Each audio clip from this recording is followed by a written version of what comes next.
예수님, 사랑합니다. 행복하세요.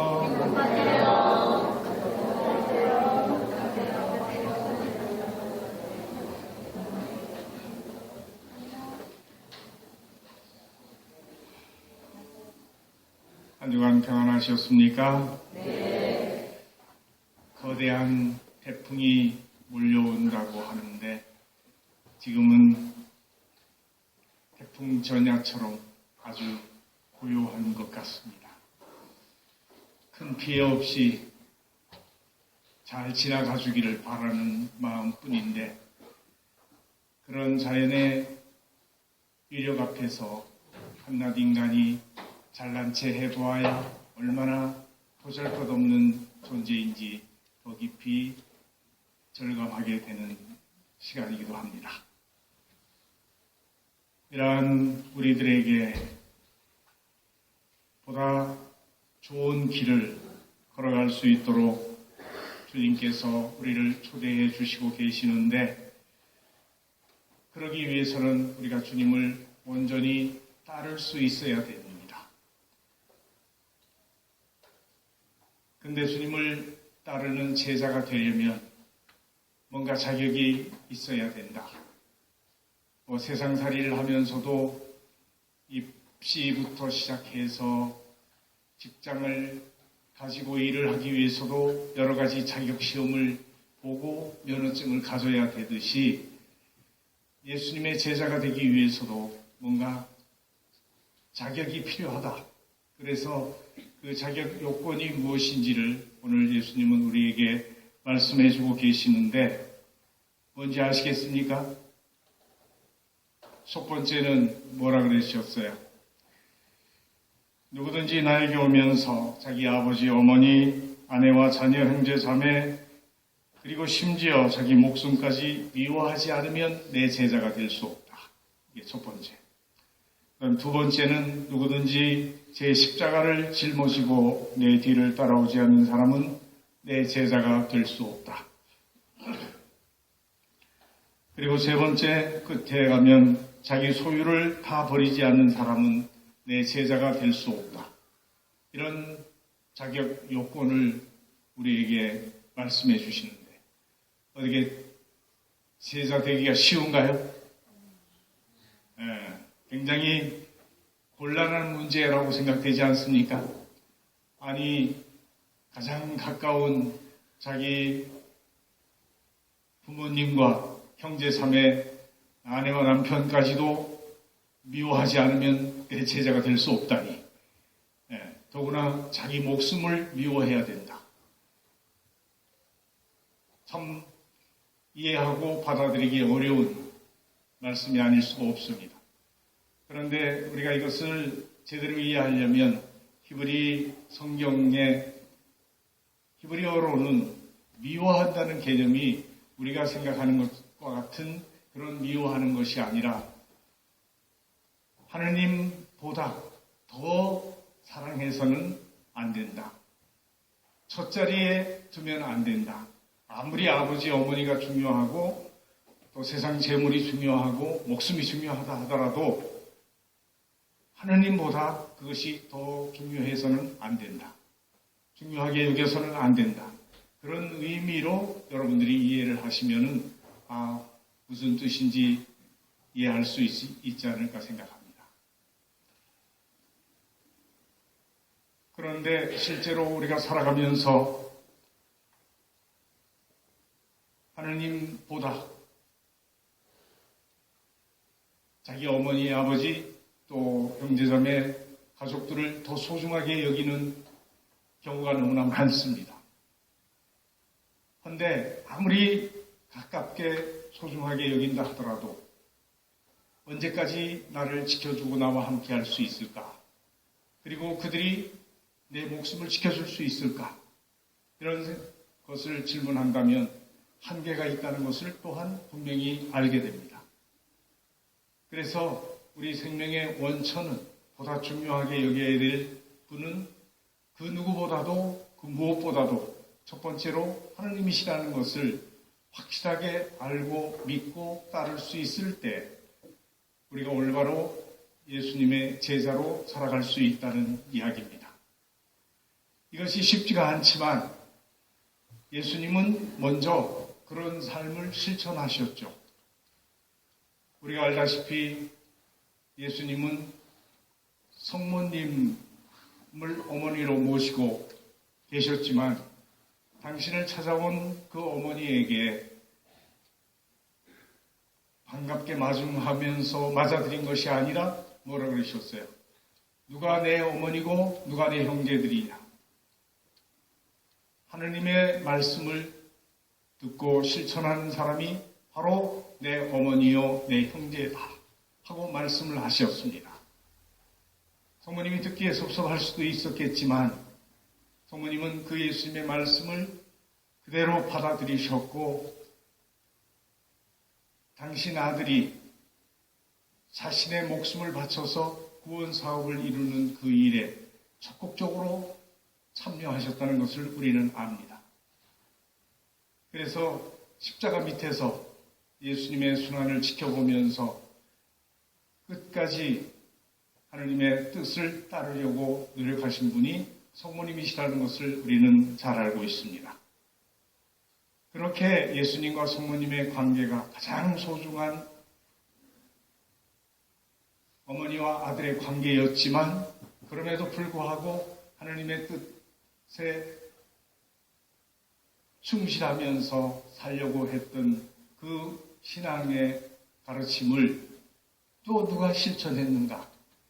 수많은 성인 성녀들과 그리고 9월 지금 한국 순교자 성월인데 바로 한국의 순교자들도 그런 믿음을 실천했다는 것을 우리는 알 수 있습니다. 우리가 지금 가경자로 희복희성을 바라며 기도하고 있는 최영옥 신부님 어머니는 아들 6 두셨는데 큰아들은 사제를 만들려고 마카오로 보냈고 그 5명의 아이들을 붙잡혀올 때 감옥으로 데리고 들어왔고 그 중에서 막내 젖먹이는 젖이 말라버려서 엄마의 품에서 굶어 죽어가는 모습을 지켜보아야 됐습니다. 그러면서도 끝까지 신앙을 저버리지 않고 믿음을 지키면서 주님을 섬기고 따르려고 했던 분이 바로 이성래 마리아, 최양옥 신부님의 어머니이시다 하는 것을 우리는 생각하면 우리 선조들의 신앙 안에서도 이 예수님의 말씀을 실천하고 따른 분이 계시다는 것을 알 수 있습니다. 그만이 아니라 우리와 지금 가장 가까운 시기에 우리보다 앞서서 목숨을 바친 순국선열이 계신데 그분이 누구십니까? 안중근 의사예요.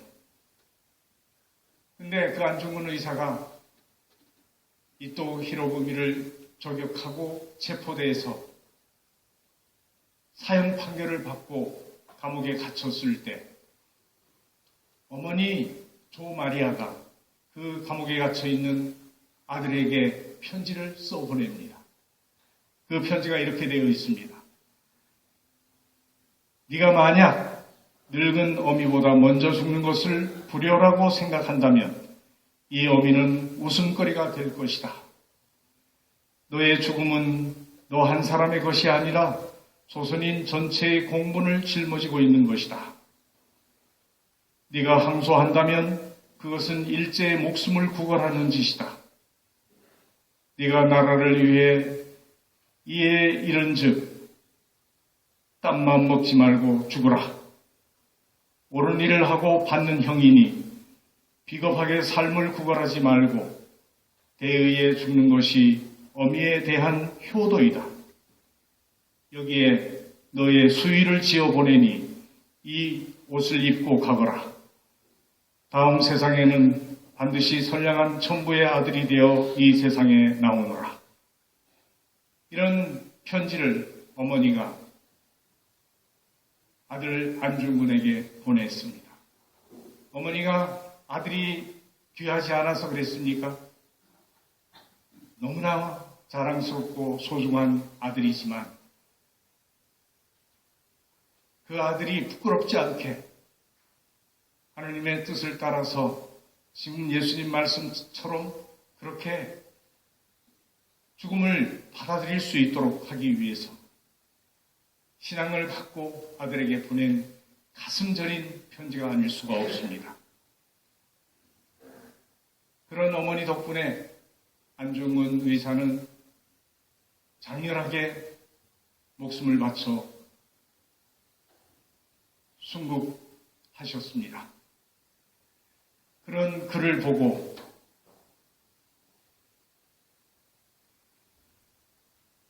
안중근 의사를 조사했던 일본 검사가 이런 말을 했습니다.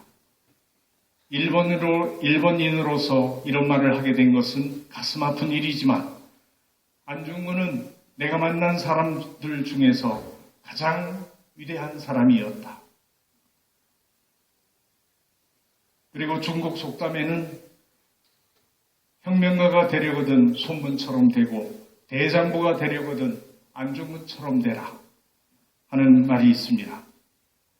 그리고 중국 석학 장타이에는 안중근은 조선의 안중근, 아시아의 안중근이 아니라 세계의 안중근이다 하는 말을 남겼습니다.